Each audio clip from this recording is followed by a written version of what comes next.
Coucou la Woofi Team! Tiara est en plein dans sa période des chaleurs. J'ai donc pensé que c'était le moment propice pour traiter ce sujet. Ce comportement peut être gênant pour l'humain, mais il est normal pour nos loulous, qu'ils soient mâles ou femelles, stérilisés ou non. En effet, le chevauchement ou l'intention de chevauchement fait partie intégrante de leur communication. L'hypersexualité peut également se manifester par de l'agressivité, de l'excitabilité, en marquant son territoire, en vagabondant ou en détruisant des objets. Ces manifestations sont porteuses de messages divers et variés, bien au-delà d'un simple instinct de reproduction ou d'affirmation d'un statut. Afin de mieux comprendre cela, voici quelques exemples de significations. 1. Le chevauchement d'ordre sexuel. Ton loulou peut simplement être dans un besoin physiologique qui est commun à tous les mammifères. Il est important de faire la distinction entre saillie véritable, avec érection et éjaculation, qui peut concerner des chiens, des objets ou des personnes de l'autre sexe, et la saillie sociale, sans érection, qui a pour objet des chiens ou des personnes de l'autre sexe ou non. Il ne s'agit pas d'une attitude pathologique, mais d'une étape de la croissance influencée par une hormone, la testostérone. Il ne faut pas intervenir en le réprimandant, parce qu'en général, le problème se résout tout seul au fur et à mesure qu'ils grandissent. Il est important de noter que ce comportement n'est pas réservé qu'aux chiens mâles non castrés. Les femelles et les mâles castrés peuvent aussi avoir des besoins sexuels. Lorsque ton ami à quatre pattes chevauche un coussin, une peluche ou tout autre objet, c'est parce qu'il s'est rendu compte que les frottements répétés lui procurent du plaisir. 2. Le chevauchement lié à l'instauration de statut.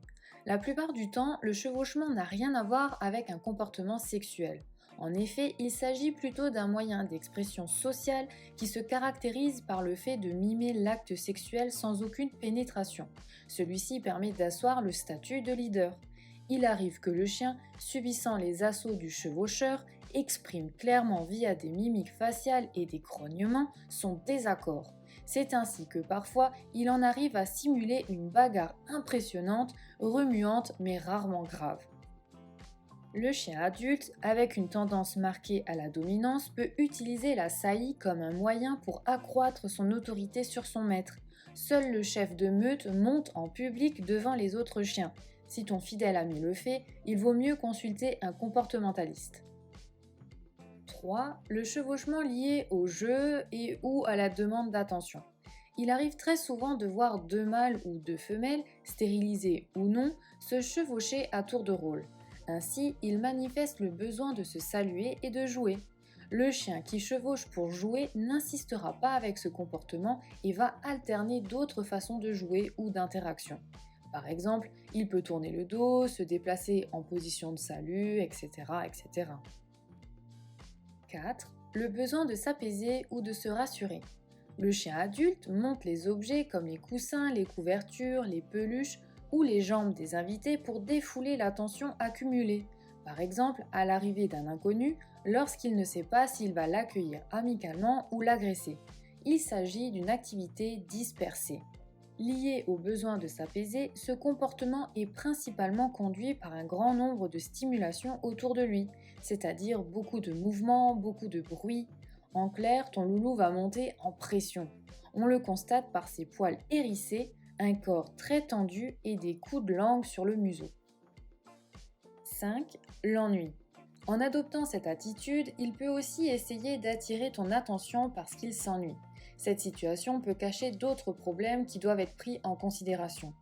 Ton loulou est encouragé par ton attention que tu lui prêtes, au début parce que tu trouves ça drôle, ensuite pour le réprimander. Souviens-toi que un chien qui recherche l'attention de son maître atteint son objectif, qu'il soit récompensé par des caresses ou puni.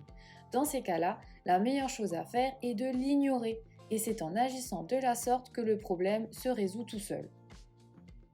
6. Chez le chiot.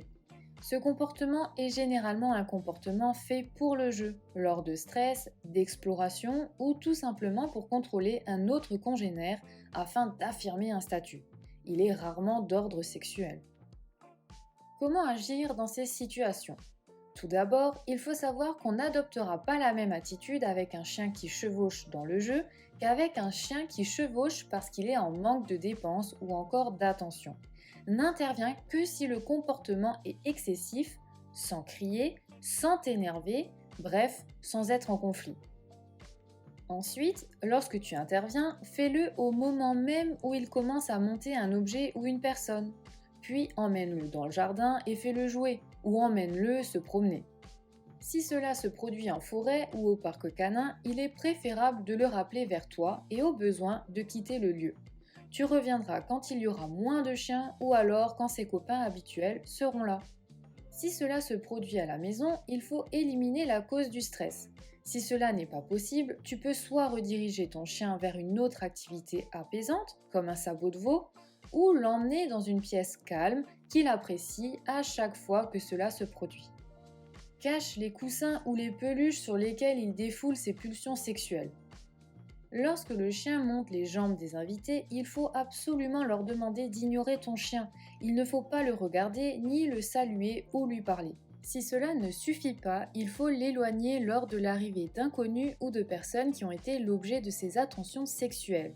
S'il est impossible de l'éloigner, tiens-le en laisse et distrais-le. En dernier recours, si ce n'est pas déjà fait, pense à la castration de ton mâle ou la stérilisation de ta femelle. Cet acte chirurgical est dans la majorité des cas utile pour éliminer les problèmes comportementaux liés à la sexualité. Par exemple, les combats entre mâles, la fuite pour des raisons sexuelles, la monte des objets et des personnes. Discute-en sérieusement avec ton vétérinaire. La seule contre-indication à ce type d'intervention est la tendance de l'animal à grossir. Mais avec un régime adapté, ce problème peut être résolu sans difficulté. J'espère que ces 6 significations ont pu répondre à tes questions et que tu sauras désormais comment agir pour l'apaiser dans ces moments de folie. N'oublie pas d'aimer la vidéo, de la commenter si tu l'as appréciée et de t'abonner si ce n'est pas déjà fait. À tout bientôt. Bye bye.